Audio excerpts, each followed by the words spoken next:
देखिए, Vladimir Putin का जन्म 1952 में एक बहुत ही नॉर्मल फैमिली में हुआ था। इनके पिता सोवियत संघ में एक नेवी में अपनी सेवा देते थे। उस समय नियम था कि हर परिवार के लोगों को सेना में सर्व करना है, जैसे आज इजराइल में है वहाँ पर। तो ये नेवी में सर्व करते थे और इनकी माँ एक छोटी सी फैक्ट्री में वर्कर थी। इनका जीवन बहुत ही साधारण परिवार में बीता।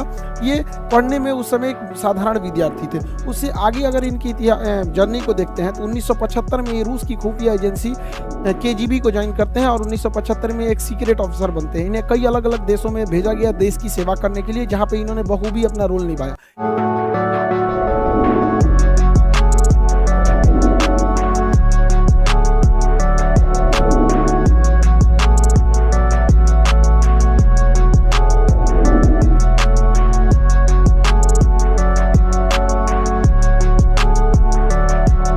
जर्मनी में ये जो बर्लिन की दीवार थी ये तोड़ दी गई और पूरा का पूरा जर्मनी जो था वो अब अमेरिका के प्रभाव में जाने लगा था। इस घटना को वहां पे खड़े वहीं पे ये अंडर कवर एजेंट थे व्लादिमीर पुतिन, उस समय केजीबी के तहत, वो देखते रह गए और देखते। बोरिस येल्सन से लोगों को उम्मीदें थी, लेकिन बोरिस येल्सन जो थे महापियक्कड़ आदमी था। ये जहां तहां पीने लगता था, बड़का बड़का बाल्टी में दारू पीता था और नाचने लगता था। स्टेज पे गया देखिए नचनिया के साथ ही नाच रहा है, बताइए राष्ट्रपति नाचेगा? जैसे लोग इन्हें पसंद नहीं करते थे और यही एंट्री होती है व्लादिमीर पुतिन की। ये साल हो जाता है 1991 जब यूएसएसआर टूटा और इस समय तक व्लादिमीर पुतिन लेफ्टिनेंट कर्नल बन चुके थे। इस समय इनकी जो मुलाकात होती है वो रूस का सबसे बड़ा जो शहर है सेंट पीटर्सबर्ग, सेंट पीटर्सबर्ग के मेयर थे एंटोली सोबचक। एंटोली सोबचक से मुलाकात होती है व्लादिमीर पुतिन की और ये क्या करते हैं, सोबचक व्लादिमीर पुतिन को सेंट पीटर्सबर्ग का डिप्टी मेयर बना देते हैं और यहीं से कहानी शुरू होती है व्लादिमीर पुतिन की। जैसे ये डिप्टी मेयर बनता है, इसने वहाँ के जितने करप्शन थे उस सबको खत्म करने लगता है, व्यवस्थाओं में सुधार लाने लगता है। यह परिवर्तन सड़कों पर दिखने लगती है और सेंट पीटर्सबर्ग जो कि पूरी तरह से रूस का सबसे बड़ा शहर था, वहाँ से एक नाम उभर के आता है कि एक नाम व्लादिमीर पुतिन, जिसने सबको सुधार दिया, जिससे कि लोग वहाँ के प्रभावित होते हैं। लेकिन एक शहर पे कितना काम कर दीजिए, अगर नेशनल लेवल तक उतना नहीं पहुँच पाता, उन भी 1991 के समय जब मीडिया उतना ज़्यादा नहीं था।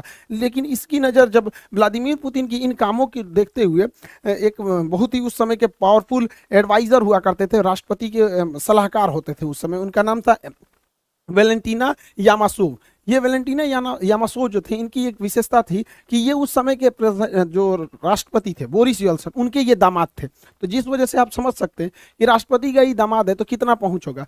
तो ये जो थे वेलेंटीना यामासोव, तो वेलेंटीना यामासोव जो थे, इन्होंने पुतिन को बुलाया और उनको ने क्या किया कि एडवाइजर रख दिया किसका, बोरिस येल्सन का। इस तरह से पुतिन और बोरिस येल्सन की दोस्ती हो गई। ये एक सलाहकार के तौर पर इनके पास आए और बोरिस येल्सन इन पे बहुत भरोसा करते थे और राष्ट्रपति बोरिस येल्सन पुतिन को हमेशा साथ रखते थे और धीरे धीरे ये नेशनल लेवल तक ये चेहरा उभरते गया कि करप्शन को खत्म करना, कभी बोल्ड स्टेप्स लेना। इस वजह से पुतिन का कद धीरे धीरे बढ़ता गया।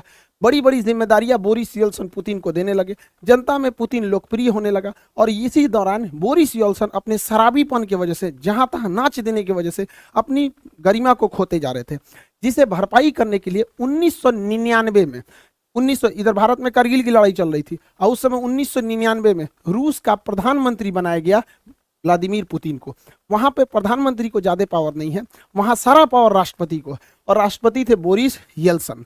तो यहाँ से एक नेशनल लेवल तक पहचान बन गई पुतिन की। लेकिन पुतिन बहुत ही महत्वाकांक्षी था, वह सोचता था कि हम आगे प्रधानमंत्री से राष्ट्रपति कैसे बनेंगे, क्योंकि वहां सारा पावर राष्ट्रपति के पास था। इसने दिमाग लगाया, रूस का जो ये वाला एरिया है, नीचे का एरिया, रूस इतनी तो पूरा बड़ा है, मॉस्को से नीचे का ये एरिया है, इसका नाम है चेचन्या। ये चेचन्या जो था ये रूस से टूटना चाहता था, क्योंकि 1991 में 15 देश टूटे थे, तो चेचन्या कहता था हम भी टूटना चाहते हैं। तो रूस ने ये व्लादिमीर पुतिन, चूंकि ये खुफिया एजेंट था, इसने दिमाग लगाया। उसने कहा कि एक काम करते हैं, इन्हीं को फंसा देते हैं। इसने मॉस्को में बम ब्लास्ट कराना चालू किया। ध्यान से समझिएगा, यह बम ब्लास्ट खुद पुतिन करा रहा था, जो खुद उस देश का प्रधानमंत्री है, और इल्जाम लगा दिया किस पर, चेचन्या पे, कि चेचन्या के लोगों ने ब्लास्ट कराया है। और ये अगस्त से सितंबर 1999 तक धड़ाधड़ रूस में जहां तहां बम फूट रहे थे। इधर भारत में 1999 में कारगिल हो रहा था, अटल बिहारी वाजपेयी थे, और देखते देखते एक महीना अगस्त से सितंबर 1999 में रूस के शहर मॉस्को, राजधानी मॉस्को में धड़ाधड़ सीरियल ब्लास्ट होने लगे। इस ब्लास्ट में कहीं 10 आदमी मारा जाता है, कहीं 2 आदमी मारा जाता है। ऐसे करते करते मॉस्को में मरने वालों की संख्या 300 हो गई, जिस वजह से भयंकर बवाल हो गया। रूस के लोग अब चेचन्या को देखना नहीं चाहते थे, वो चाहते थे चेचन्या रात से एकदम तबाही किया जाए। अब सोचिए, याद कीजिए 2019 जब भारत में पुलवामा में अटैक हुआ था, हमारे सिपाही शहीद हुए थे, तो किस तरह से बवाल हुआ था कि घुस के मारेंगे आतंकवादियों को। यही चाहता था वहां पर पुतिन भी। पुतिन इसी चीज को चाहता था कि एक बार जनता का समर्थन हो जाए कि मारो चेचन्या को, और यही हो भी गया। 300 लोग जब मरे 1 महीने के अंदर लगातार बम ब्लास्ट में, तो रूस की जनता कही कि मारो ससुरा को। इस बीच प्रधानमंत्री थे पुतिन, पावर तो रहता ही है पुतिन को। अब बोरिस यल्सन जो पियक्कड़ था, शराब पी के पूरा पावर पुतिन को दे दिया, कहा कि चेचन्या को संभालो। इसने क्या किया, पुतिन ने हर सिपाही के चेहरे पर या हेलमेट पर कैमरा लगा दिया और लाइव टेलीकास्ट दिखा दिया कि कैसे मारा जाता है। अब मारा जानबूझ के चेचन्या में। देखिए, जो भी मॉस्को में बम फोड़ा गया था पुतिन फोड़ा था, ये बात एकदम क्लियर है कि पुतिन फोड़ा था, और उसी ने घुस घुस के मारा चेचन्या में। वहां के लोगों को तो रियलिटी पता नहीं थी और पूरा लाइव दिखाया जा रहा था। ध्वस्त कर दिया पूरी तरह चेचन्या को, और वहां के लोगों को, भाई उनको लगा कि हमने बदला लिया है यहाँ पर, और 80,000 लोगों को मार दिया पुतिन।